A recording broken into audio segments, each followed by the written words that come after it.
Hello friends, எல்லாருக்கும் விநாயகர் சதுர்த்தி தின நல்வாழ்த்துக்கள். எல்லோரும் நல்ல மாதிரி விநாயகர் சதுர்த்தி பூஜையை பண்ணியிருப்பீங்கன்னு நம்புகிறேன்.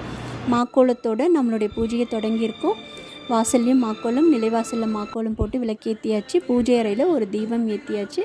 ஒரு தீபமாவது ஏற்றி வச்சுட்டு தான் நம்ம பிள்ளையாரை பூஜை அறையில் அமர செய்யணும்.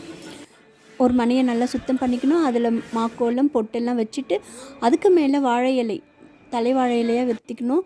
நுனி கிழக்கு அல்லது வடக்கு நோக்கி இருக்கணும்.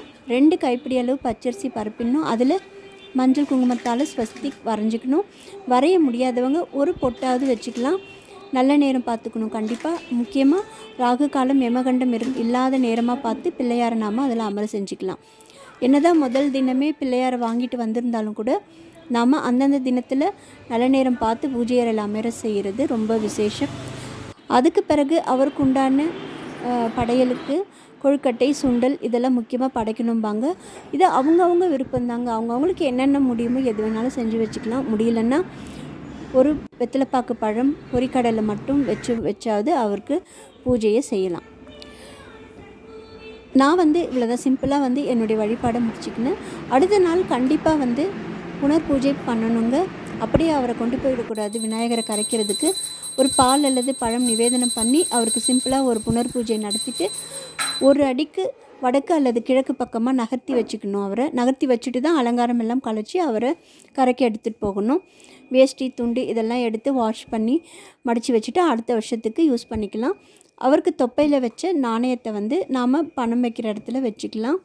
அதுக்கு பிறகு நாம் பிடிச்சி வச்சுருக்க மஞ்சள் பிள்ளையாரை ஒரு சுத்தமான பாத்திரத்தில் தண்ணி வச்சு அதில் அவரை கரைய விட்டுடணும். ஒரு 5-10 நிமிஷத்தில் நல்லா கரைஞ்சிடுவார்.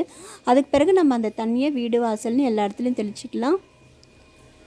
அதுக்கு பிறகு இந்த அரிசியை நாம் ஏதாவது பிரசாதம் மாதிரி செஞ்சு சாப்பிட்டுக்கலாம். சக்கரை பொங்கல், பாயசம் அந்த மாதிரி. அப்படி இல்லைன்னா பசுவுக்கு கொடுக்கலாம். பசுவுக்கு கொடுக்கறது ரொம்ப விசேஷம். பசுவுக்கு இதை அப்படியே கொண்டு போய் கொடுக்கக்கூடாதுங்க. இதை எப்படி கொடுக்கணும்னு நான் ஒரு வீடியோவே போட்டிருப்பேன். அதை போய்ட்டு செக் பண்ணி பாருங்கள். நம்ம எவ்வளோ விமரிசையாக பண்ணுறோங்கிறத விட நாம் எப்படி அவருக்கு முறைப்படி எல்லாத்தையும் என்னென்ன பண்ணணுமோ அதெல்லாம் பண்ணணுமாங்கிறது தாங்க முக்கியம். முக்கியமாக பிள்ளையார் இந்த வார்னிஷ் பிள்ளையார் வாங்காமல் சுத்தமான இந்த பியோர் களிமண் பிள்ளையார் வாங்கி வழிபாடு செஞ்சு கரைச்சி விடுறது ரொம்ப நல்லதுங்க. இந்த வீடியோ பிடிச்சிருக்கு.